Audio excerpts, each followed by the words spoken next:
Kita ini kadang kayak keran bocor.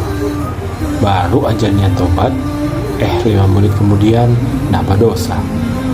Kayak abis sholat isya, langsung buka TikTok 2 jam. Bangun-bangun, subuh udah kelewat. Tapi tenang, tobat itu bukan buat yang sempurna. Tobat itu buat kita yang bolak-balik jatuh, tapi nggak nyerah buat balik. Gagal tobat itu biasa. Yang bahaya itu kalau udah nyaman sama dosa.